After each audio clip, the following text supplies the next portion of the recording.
នៅក្នុងវីដេអូនេះខ្ញុំនឹងចែកម្លែកទៅកាន់អ្នកនរគ្នាទាក់ទងជាមួយនឹងការធ្វើអក្សរ 3D នៅលើទូរស័ព្ទដៃដែលយើងប្រើកម្មវិធី InShot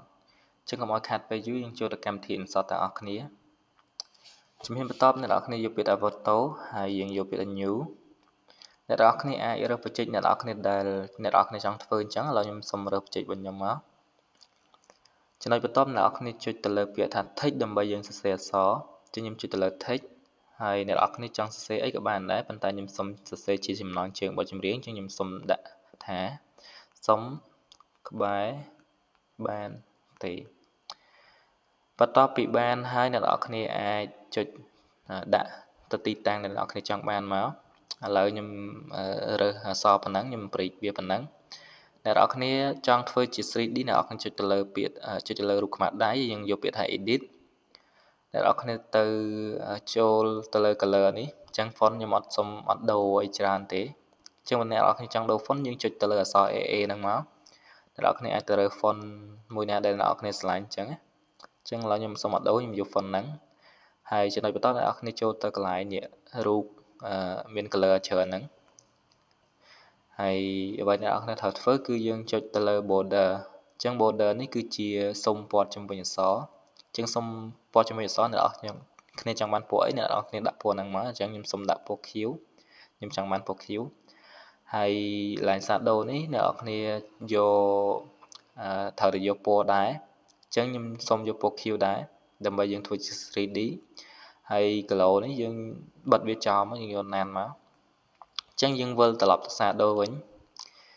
បន្ទាប់ពីនឹងមកអ្នកនរគ្នាត្រូវតែសេរី opacity ដាក់100ហើយ blur យើងយក0ដើម្បីកុំឲ្យវា blur តែកាលណា blur យើងអត់អាចធ្វើ 3D បានស្អាតទេអញ្ចឹងយើងយក0ហើយ x y នេះអ្នកនរគ្នាសេរីកម្រាស់ 3D របស់អ្នកនរគ្នាមកចឹងអ្នកនរគ្នាចង់បានក្រាស់កម្រាស់ប៉ុន្មានអ្នកនរគ្នាត្រូវសេរីវាប៉ុណ្ណឹងមកចឹងឥឡូវខ្ញុំចង់បានប៉ុណ្ណឹងហើយ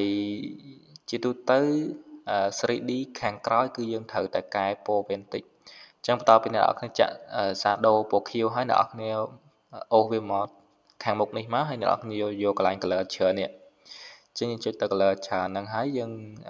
ទាញវាមកខាងក្រោមតិចឲ្យវារៀងល្ងិតតិចដើម្បីធ្វើជាកម្រាស់ stroke ឲ្យវាคล้ายទៅជា 3D អូខេអញ្ចឹងប៉ុណ្ណឹងយើងបានអក្សរ 3D ហើយអ្នកនរគ្នាអាចយកពណ៌ផ្សេងមកឥឡូវខ្ញុំសុំ break នេះអញ្ចឹងវានឹងคล้ายទៅជា 3D នៅពេលដែលអ្នកនរគ្នាធ្វើបែបហ្នឹងអញ្ចឹងខ្ញុំសុំដូរពណ៌ដើម្បីឲ្យវាចេញ 3D កាន់តែច្បាស់ដើម្បីឲ្យអ្នកនរគ្នាងាយមើលអញ្ចឹងឥឡូវខ្ញុំសុំយកពណ៌អូខេយកពណ៌បៃតងសាកមើលអូខេយកពណ៌បៃតងមួយហើយ shadow ខ្ញុំចាក់ពណ៌បៃតងដែរប៉ុន្តែនៅខាងក្រោយនេះអ្នកនរគ្នាត្រូវទាញវាមកខាងមុខឲ្យអស់យើងយក color ច្រើននេះ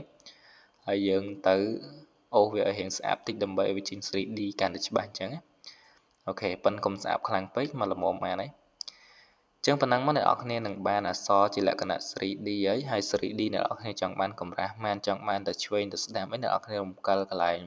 x y នេះមកចឹងវីដេអូហ្នឹងគឺខ្ញុំមានតែប៉ុណ្្នឹងទេយើងចាំជួបគ្នានៅវីដេអូក្រោយខ្ញុំនឹងចែកម្លែកតទៅជាមួយនឹងការ design អីផ្សេងៗទៀតនៅលើទូរស័ព្ទដៃរបស់យើង